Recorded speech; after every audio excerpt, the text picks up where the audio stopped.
अस्सलाम वालेकुम की हाल ने राजी हो तबीयत से ठीक है। लो भाई अज असी अपने किचन गार्डन जा तो मैं साल बाद जो बहुत ही ठंड होंगी है ना उदों आ इस्तेमाल करना होंगे कोट बड़ा निका है तो लंडे का और बड़ा वाधू है सही है ना। तो गल यही है कि जनाब आ वेख आ गवांढ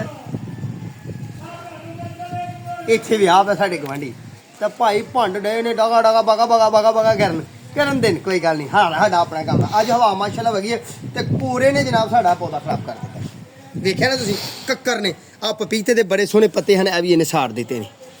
फिर ओ पपीते दे वेखो पत्ते डैमेज हो गए ने ओ वेल साडी पपीते ठंड ने ना खराब कर दी थी यानी कि कक्कर कोरा कोरा पता कि कहते बर्फ पैनी इंज है ना।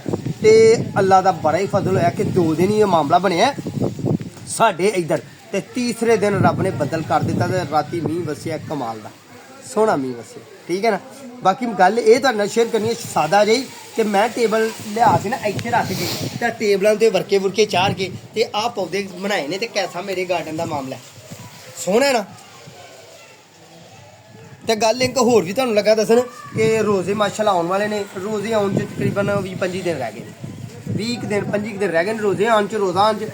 तुसीं जनाब अपने गार्डन च धनिया ला लो हूँ बीज धनिया का बीजो धनिया का बीज थोड़ा भ्यों लियो भ्यों के तो 24 घंटे रहन देना तो बाद फिर उन्होंने गिले बीज में बीज के उत्ते वो सोहनी वाली रूड़ी छड़ी पा देनी है तो तुसीं अपने गार्डन च धनिया बीज लियो सही है ना। तो दूसरी गल है कि आ वेखिया मैं तो माशाल्लाह धनिया अपना बीजिया किश्त बाई किश्त बीजिया आ पहला बीजिया ही फिर आ बाद च बीजिया आ उस तो बाद बीजिया आ उस तो बाद बीजिया आ उस तो बाद बीजिया तो नवा धनिया मैं प्लेट च बीज भ्यों के आ रखिया आ वेख्या उत्ते रात दा कनिया नाल सारा मामला खराब हो गया। आ बीज मैं भ्यों के रखिया ठीक है जी। जूं ही इन्हें ऊंगर जाना ना थोड़ा पानी कढ़ छड़िए ये जदों इन्हें नवे पत्ते कढ़ जाने यानी कि जड़ मार जानी है अंगूर मार जाना तो जनाब ये मामला साडा वाधू हो जाना। इनू हुण मैं बाहर नहीं रहन देना इनू चुक के अंदर रख लेना। तो आ कपड़े का वाला मकसद की है कपड़े का सिर्फ ये मकसद है कि सलाबा सलूबा रहे ये सही है ना।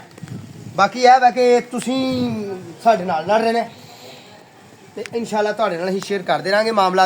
आ गुलाब है ठीक है जी आ गुलाब ते हैं तो ठंड बड़ी लगन डई है मैनू तो मैं आख्या ठंड दे विच गुला के कि देशना अच्छा हाँ बूटे लाए ने। परसों चौथ मैं बाजार मेरी घर दी गई तो बाजारों उन्हें लिया मटर तो मटरां दे थल्लों बी ऊंगरे रब गए मटर ऊंगरे पत्ते निकले उगे तो आ बीजे ने ये भी अल्लाह के करम नाल उगन डै पे ने ठीक है जी। आ वेखा उगन डे इन्हें सारे गमले जहाँ बीज छड़े ने ये होई तो तुसीं साडे नाल रहना तो गार्डन की करांगे प्रमोशन तो तुहाडे नाल गल्लां बातां करते रहांगे तो गवांढी हेकां लाण डे ने ठीक है ना। गवांढी नहीं लाण डे हेकां गवांढियां दे घर चाव है नवीं नूंह ब्याह के लिआंदी है तो वो जेह्ड़े मांगत हुंदे ने वो चंगर हुंदे ने जेह्ड़े वो मरासी हुंदे ने गाने करन वाले ने अपनियां वधाइयां लैण वाले लोग रौला रौला पाण डे ने। मैं समझना अज दी गलबात इत्थे ही माइंड अप करिए क्लोज अप करिए दुआवां याद रखियो अपने ते अपने प्यारें दा ख्याल रखियो साडे हक्कां दा दुआ करियो ते अल्लाह तुहानूं शाद रखे ते आबाद रखे जिथे वसदे हो राजी वसियो खुश वसियो आबाद वसियो। तो जेह्ड़े गमले च इतना पानी मींह नाल खलो जांदा ना ओहदे चों पानी कड्ढ भी दिया करो सही है ना। अस्सलाम वालेकुम रहमतुल्लाह।